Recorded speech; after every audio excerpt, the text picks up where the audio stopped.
Who showed me this? I gotta shout someone out. Francis. Shout out to Francis on Twitter for showing me this. Guys, if you have anything that you want to show me, anything that you find interesting, just tag me on Twitter at Clan the Spurs Fan. He posted this, or sent this to me, and he said, yo, Clan, check this out. He said it starts at 36:53, in which they talk about the San Antonio Spurs. And hey, I'm a Spurs fan. Okay, it's kind of in my name. Let's speed it up just a little bit. All right, let's listen. What is this about? It's not just Anthony Davis. Thank you. All right, who's your sleeper? Who's your sleeper team in the West? Sacramento. Houston. Here we go on the Houston train. Oh, I'm on the Houston. Hey, Houston and San Antonio, I think. What? San Antonio. Here we go. You got San Antonio, Rich. San Antonio's my sleeper. San Antonio top 8 this year. You had Chris Paul. You had I was Harrison. about to say that. The only way. He said San Antonio top 8 in the West or in the NBA? Pretty sure he means the West. The more I think about it, the more I don't know how much of a bad take this is, honestly. The more I think about it, the more I'm convinced. I know the West is strong, but there's a few teams that got worse, right? I don't know. Way that they don't do it is if there's some. I wouldn't even say them. I think they're committed. I think to already Wemby's a bit impatient, which I love. Kind of like LeBron, other great players, Luka, where very early on they're like, okay, I proved to you, where's my help? Yeah. Where I don't need to take lumps for 5-6 years, and and like people forget, like Tim Duncan had David Robinson next to him. It's so crazy. We only had Wemby for a year. Yeah, he is impatient in a healthy way. But I think the Spurs are impatient in a healthy way. I think both Wemby and the Spurs are both impatient in a healthy way, right? The Spurs, I mean, they made some huge additions very quickly, and they're very aware that and Wemby is too, that 2025 is going to be a monster. So, yeah, I think they're impatient as well. I like the fact that Wemby takes on a lot of the responsibility too. He doesn't just sit back and say, "Oh, these guys," like he doesn't point fingers and say, "Oh, Keldon missed this shot. Sohan didn't make this pass. Champagny, what are you doing?" Like he doesn't do that, and I like that a lot. He had Avery Johnson, had Sean Elliott next to him. Winning right? culture. Like, you forget that these great players had legitimate players right next to him. Even David Robinson, I feel like they drafted Sean Elliott like 2 years later, so he had an all-star immediately next to him, because that's what Sean Elliott was. So I'm just saying this. He is now in the space where everyone recognizes that he's so good. It's kind of like the player can change your timetable. The player can. That was my beef with OKC. Your players have changed your timetable. Don't tell me that you want to wait a year when they can make it to the finals and then you don't go get a big for them at the deadline. They change your timetable. Same with Wemby changed their timetable. They should have been able to tank and maybe add Cooper Flag, and now all of a sudden you're like, what the hell is going on? But they're going to play well. They add Chris Paul. They add a.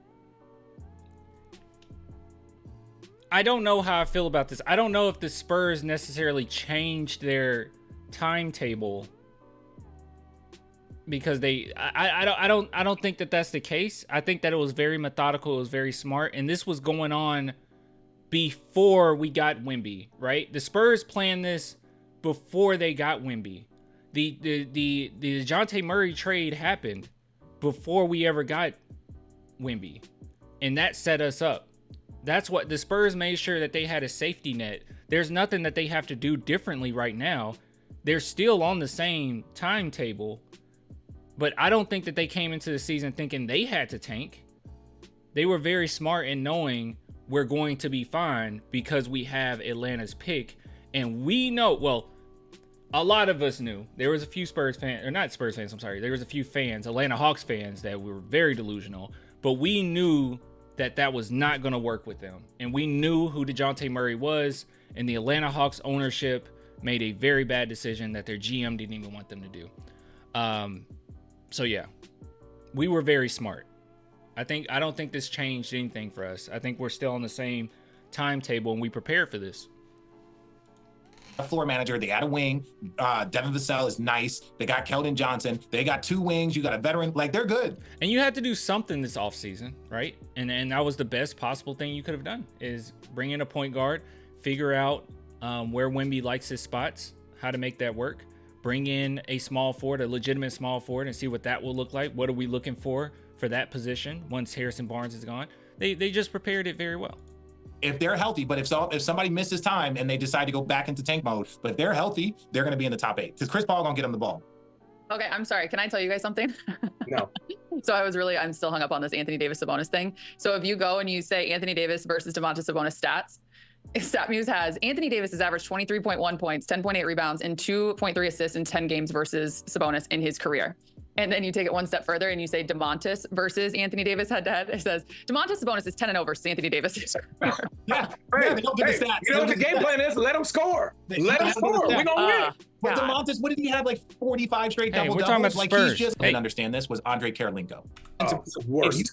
If you didn't pay attention to him 100% of the time, like if you turned your back and watched the ball, he was offensive rebounding. If you was watching with him more than Kobe and other guys, it was when they got the ball, they were like a problem. Right? So you were trying to avoid them getting the ball. You knew where your help is. Him off the ball, you were constantly worried about what he was doing all the time. A bad pass, he would get a steal, anything. So that's what I'm saying. Sabonis, you don't have to be this attention to for 24/7. Are we done? No explanation. Okay. You're going to give me who you think, and then it's going to carry over to next week. I think that's all it. right. And that's when you guys can. I think that's it. All right. Good stuff. Thank you so much. Should I? You didn't ask me to.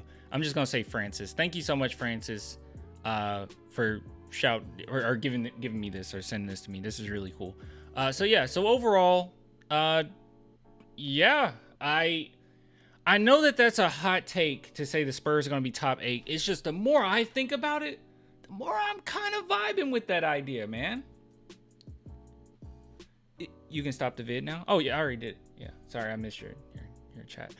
Yeah, the more I vibe with that, the more I think about it. I told you guys over the last couple weeks, I've been moving higher and higher from that 35. I think the beginning, I started off as, we'll get to around 32. And then I went to 35. And then I just started looking at our roster and thinking about what was it last season that held us back. And everything that held us back in those fourth quarters last season should be fixed. I don't think anything on this team got worse. Chris Paul isn't a worse defender than Trey Jones. Harrison Barnes, he's not what he used to be. And Julian Champagne's a good defender, but Harrison Barnes is certainly a huge improvement from him. Stephon Castle as well. It's not like it's going to be some growing pains, but Stephon Castle is pretty well developed at this age, right? He's NBA ready. He's not going to be moved to the G League and moved here and moved there. Like, no, he is going to be able to play and stay in the game. So yeah, there's a lot of things going for the Spurs right now where I'm like, hey, maybe. And even thinking about Sohan, with his 3-point shooting improving year after year, hopefully Keldon Johnson, with the amount of weight that he lost, I think it was reported maybe 33 pounds. That the Spurs had obviously a talk with him. He didn't do that just to do it. They had a talk with him, and they kind of created a vision for him as well this upcoming season. We might be looking pretty good. Not sold on him being a defender or anything like that, but I think the Spurs added enough firepower that maybe it doesn't matter as much. And Keldon certainly isn't going to lose games for us, right? He's not going to lose them. I don't know. I'm excited.